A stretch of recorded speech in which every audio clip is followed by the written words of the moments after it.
So good morning, Martin. It's good to see you here at the VoteBash office.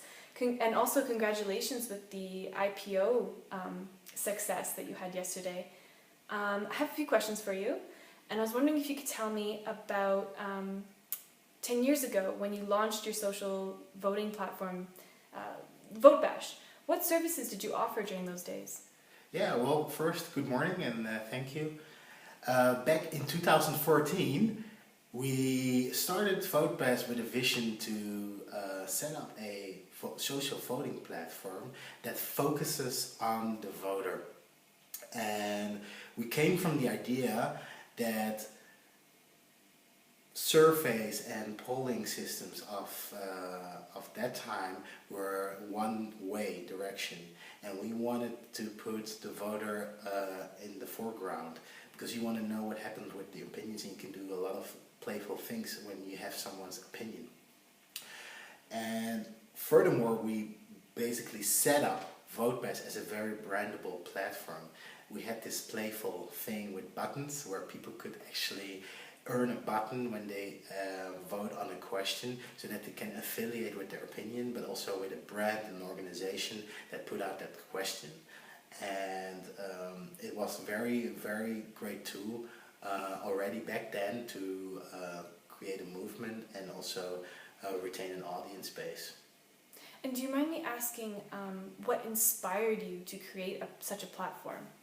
Sure. I'm a very opinionated person, and back in 2014 I wanted to find a way of ventilating my thoughts and opinions in the world, but there was not a real great venue to do that. And also in the world connected with other people. And VoteBash grew from that idea, and later we came with the buttons, and we started with a very small community, but it soon started to grow as an international network where opinions were intersected with each other. Perfect. Martin, you had an unbelievable success story with VoteBash. Please tell me about what were those initial successes? Yes, soon after we took off with VoteBash, with the launch in 2014, we got into an accelerator, S3 accelerator from Silicon Valley, and we were able to get traction within 12 weeks.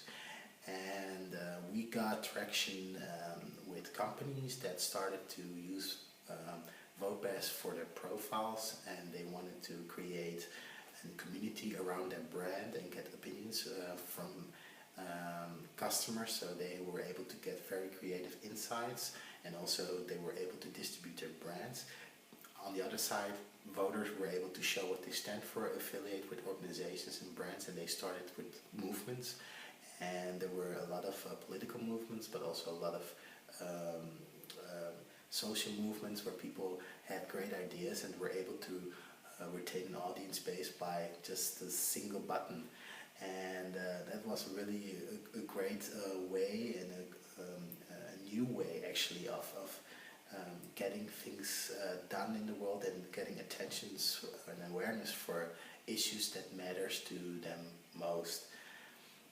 And mid-2015, large organizations and big events started to pick up VoteBash for live voting in their events. So we used it also with sports events like World Cups or other events, athletic events, shows. We're using it, news aggregators were using VoteBash to get the opinions of their viewers, and that resulted in big traction for us.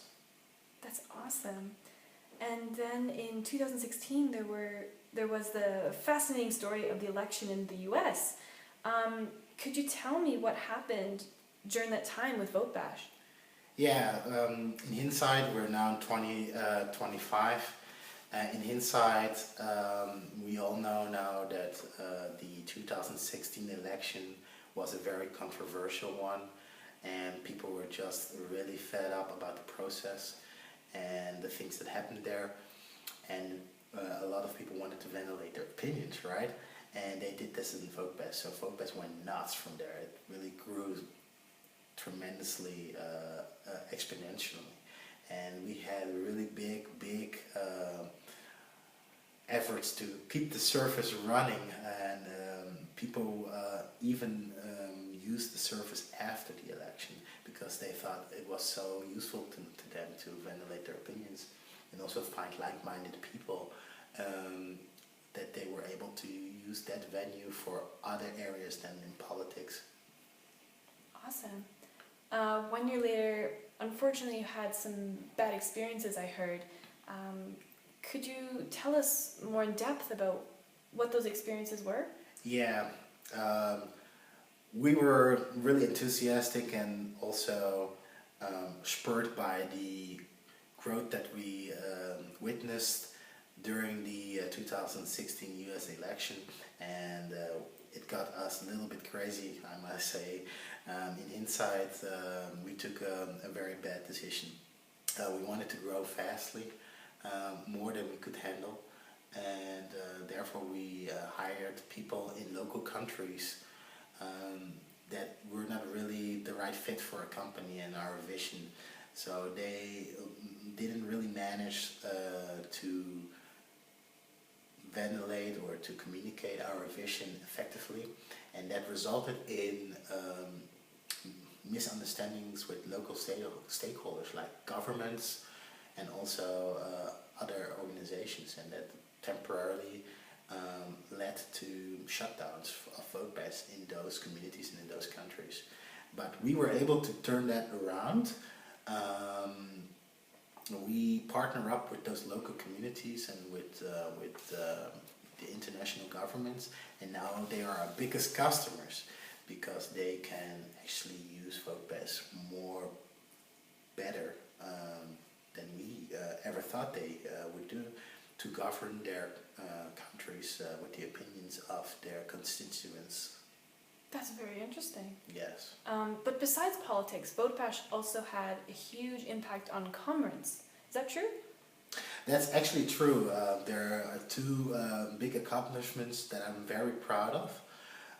The first one that we did is we actually revolutionized the way how we bring products from an idea to the market. And the usual way before 2018 was somebody did a small market research, engineered something,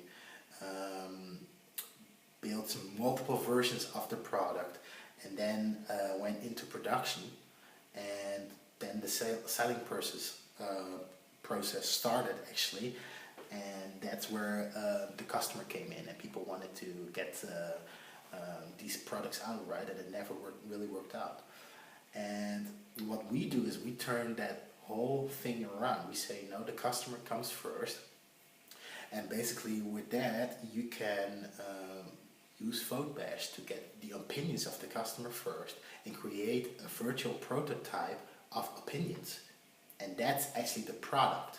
The virtual prototype of opinions is the product. So now it's actually the public through VoteBash saying what it wants, what product it needs, and that's being the blueprint for a company to engineer the product. So they actually started selling the product when it was already a prototype in VoteBash, and once it got traction, people started to do the principal engineering and the production, and that's where people were able to get the products they want.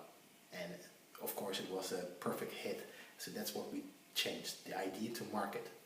And we did this process in 2018 with a very well-known sports manufacturer, and you could actually get some insights and give your opinion about shoes, sporting goods, and they sold the sporting goods before they even were built.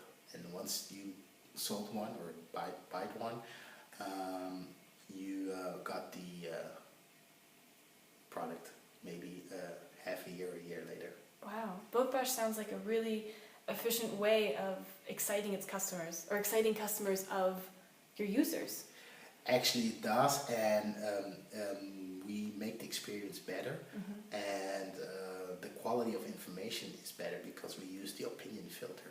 So everything we do now is more filtered by opinions and is more focused on the end customer. And another thing we did with VoteBash, which I'm very proud of, was VoteBash Vision. And VoteBash Vision is actually a great opportunity, has been a great opportunity for us to bring the opinion layer to the streets.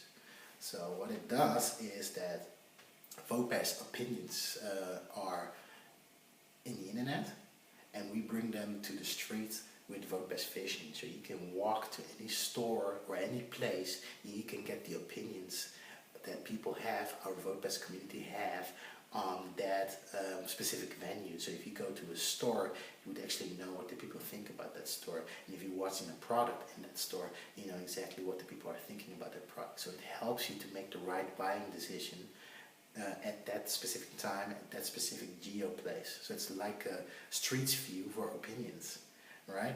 And VoteBash Vision is so popular that people around the world cannot live without it. They don't want to buy things without VoteBash Vision.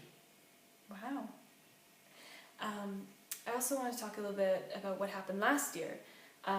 The world turned to VoteBash for certainly a very important matter.